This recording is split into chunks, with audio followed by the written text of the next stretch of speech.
ventaja sobre... Lo único que hace la navegación privada es no guardar el historial de navegación. Fuera Eso es todo. exactamente lo mismo. Todo lo demás, o sea, la forma en la que salimos a Internet, la forma en la que nos comunicamos con Internet o con los otros sitios, con la navegación privada es igual. Entonces, sí, no, y creo que es una buena pregunta porque no hay que confiarnos, ¿no? También a través de esa navegación privada. Y ahorita les voy a decir por qué, porque precisamente vamos a llegar a esa parte donde se ha hecho un abuso, digamos, de la forma, de la intersección de esas comunicaciones, ¿no? Pero sí, la navegación privada no nos ayuda mucho. No se guarda dentro del historial de navegación, eso es todo a lo que podemos acceder. Bien, entonces, la violación de este derecho se consuma ¿en qué momento? Cuando se escucha, se graba, se almacena, se lee o se registra sin el conocimiento de los interlocutores o autorización judicial. Ahorita vamos a ver los supuestos de la autorización judicial, una comunicación ajena, con independencia de que con posterioridad se difunda el contenido de la conversación interceptada. Entonces, ¿cuándo es que se va a consumar la violación de este derecho? Desde el registro que se está haciendo sin el consentimiento de la otra parte, ¿no? Entonces, a partir de ahí es que se está consumando esta violación. Bien, hay diferencias, o hay una diferencia muy fundamental, una diferencia esencial, digamos, que tiene que ver con el derecho a la intimidad. No les voy a platicar a ustedes sobre esta parte, yo no soy experto probablemente específicamente en cuestiones jurídicas, pero bueno, yo no encontré la palabra intimidad como tal dentro del artículo 16 de la Constitución. No habla como tal, pero bueno, es el concepto que creo que todos entendemos como tal. ¿Cuál es una gran diferencia con las comunicaciones? Que las comunicaciones están protegidas con independencia de su contenido. No importa cuál sea el contenido que se esté comunicando entre particulares, a partir de ese momento quedan protegidas. Les voy a comentar sobre un caso que se dio en Estados Unidos. Los dispositivos iOS tienen fama de ser seguros. No son tan seguros realmente como debieran de ser, no tanto por el dispositivo, sino más bien por los usuarios. Como usuarios cometemos muchos errores en el uso de nuestros aparatos que nos ponen vulnerables, ¿no? Pero bueno, en Estados Unidos el FBI solicitaba que desbloquearan el celular de una persona que había participado en un atentado en Atlanta. No sé si ustedes se acuerdan, hubo una persona que explotó, ¿no? y hubo muertos incluso en ese entonces. Y bueno, el FBI le pedía a Apple que le desbloqueara el celular, a lo que Apple se negó. Apple no se dio. Boston, ¿no? ¿Perdón? Fue el de Boston. El de Boston, perdón, el maratón de Boston. Porque el de Atlanta fue más viejo. El de Atlanta fue más viejo, sí, tienes razón, perdón, fue el de Boston. Apple no cedió a las presiones del FBI. Ya me imagino tener al FBI encima, pero bueno, aguantó Apple y no vulneró esa privacidad que ofrece dentro de sus dispositivos, y que bueno, le ha dado buena fama, ¿no? Dentro de los mismos. Bien, entonces, independientemente de su contenido, estas comunicaciones están protegidas. ¿Qué quiere decir esto? Que no se necesita en modo alguno analizar el contenido de la comunicación o de sus circunstancias para determinar su protección por el derecho fundamental. Sin embargo, hay una forma que está dentro del mismo artículo 16 de la Constitución que permite a las autoridades federales intervenir las comunicaciones. Dice que son competentes las autoridades federales que la ley señala y los titulares de los ministerios públicos de las entidades federativas para intervenir estas comunicaciones.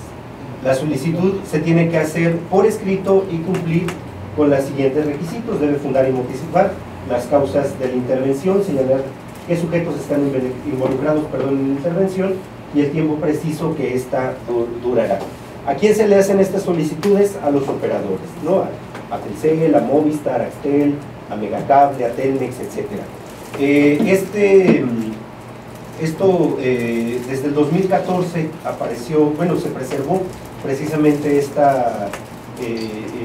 supuesto en el que las autoridades pueden solicitarlo.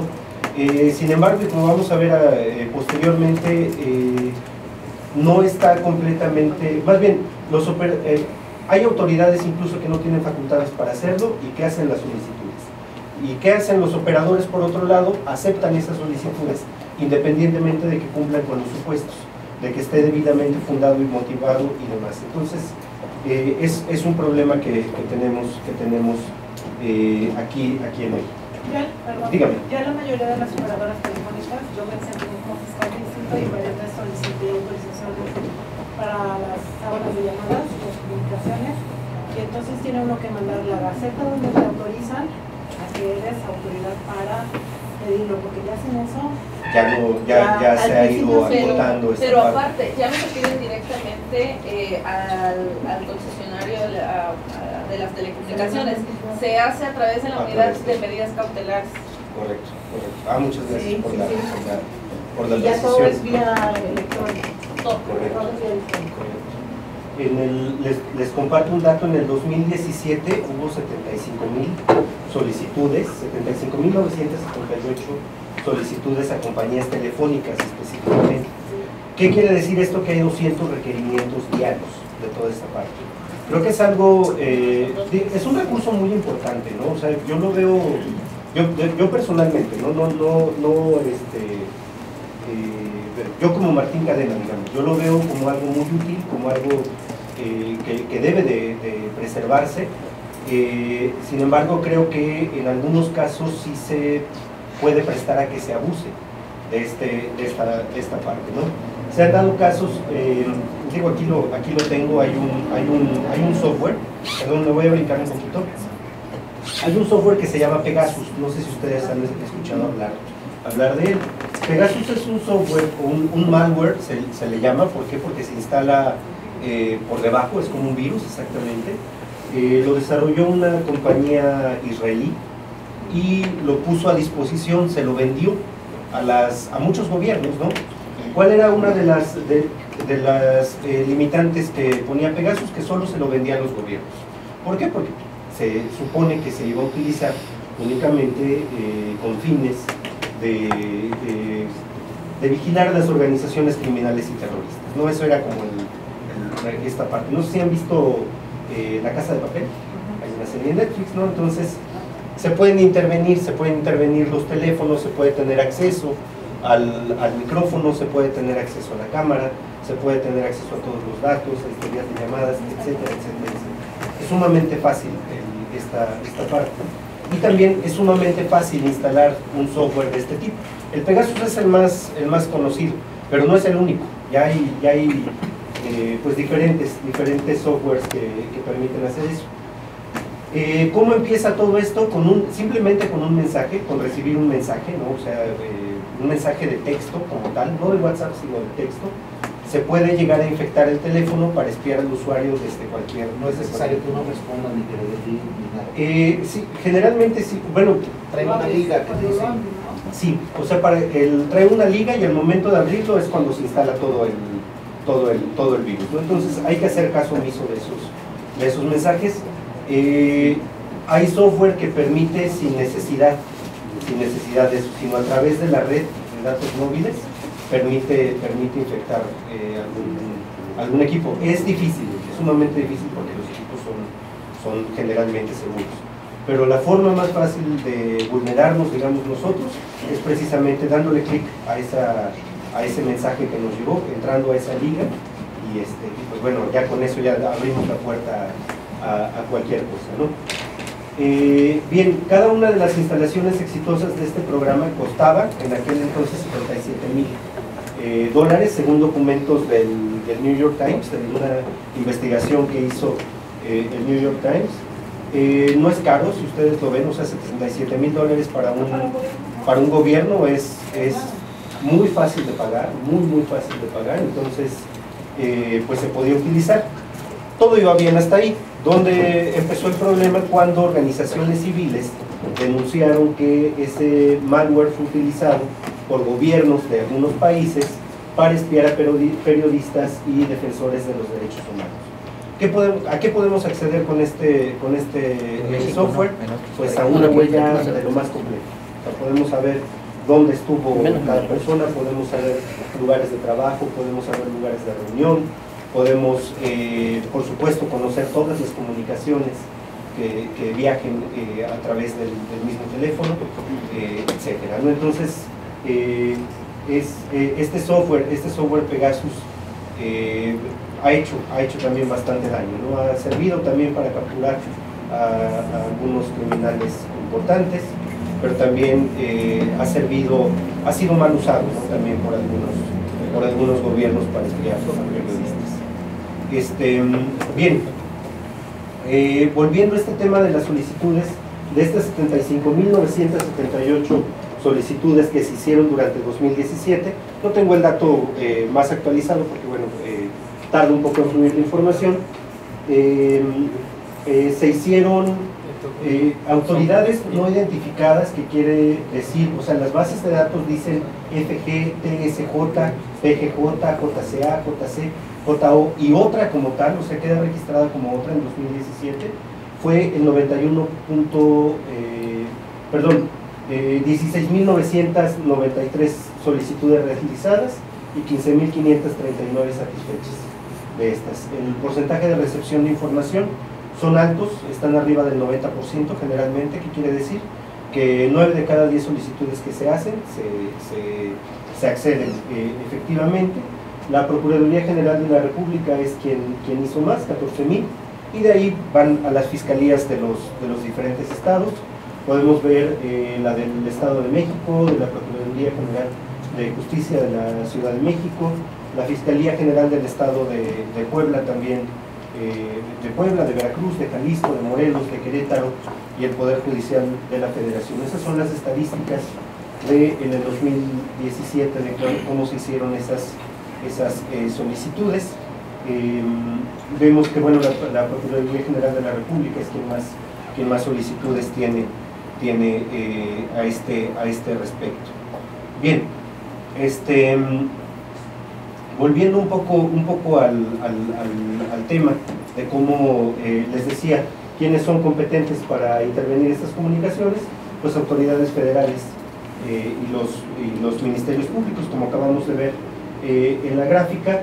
Quienes no pueden, en qué materias no se pueden hacer este tipo de solicitudes: en materias relacionadas con temas electorales, fiscales, mercantiles, civiles, laborales y administrativos.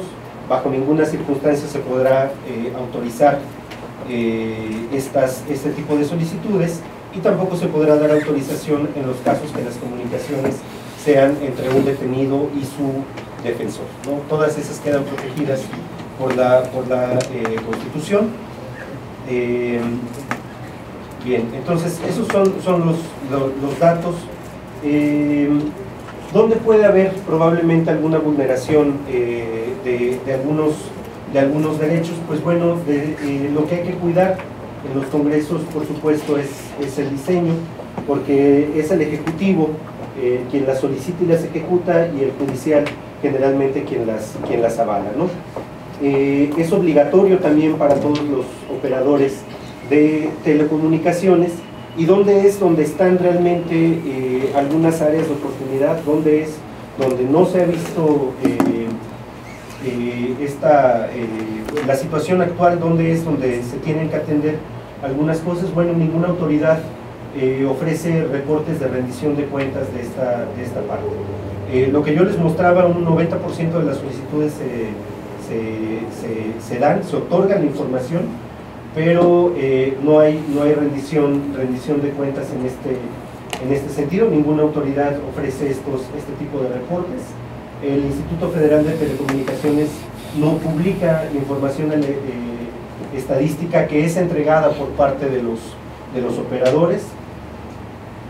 También se han dado casos de solicitudes de instancias que no están facultadas para hacerlo. La FEPADE y la Profeco han hecho solicitudes sin tener, ahí ya sabía que Turris iba precisamente sobre ese renglón. No están facultadas para hacerlo, sin embargo han hecho estas solicitudes. Y creo que una parte, y eso yo lo pongo aquí en la mesa y de manera personal, sobre la falta del derecho de notificación. No sé realmente qué tan viable pudiera ser este apartado, pero a mí me gustaría saber que si alguna autoridad pidió mis datos, me notificaran sobre que se habían pedido mis datos, ¿no? Creo que eso es algo que no se hace.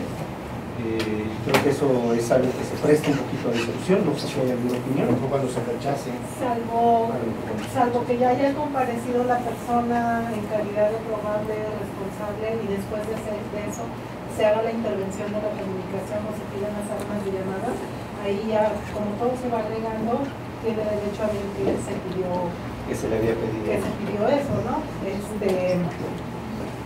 Que básicamente se utiliza, la Fiscalía del Estado de Veracruz básicamente lo utiliza en caso de desaparecidos. Secuestros, extorsión. Pero fíjese que aquí quisiera hacer un comentario, porque ya han impuesto candados a raíz de lo que le comentaba la unidad de medidas cautelares de la Ciudad de México. Anteriormente, tú como Fiscalía pedías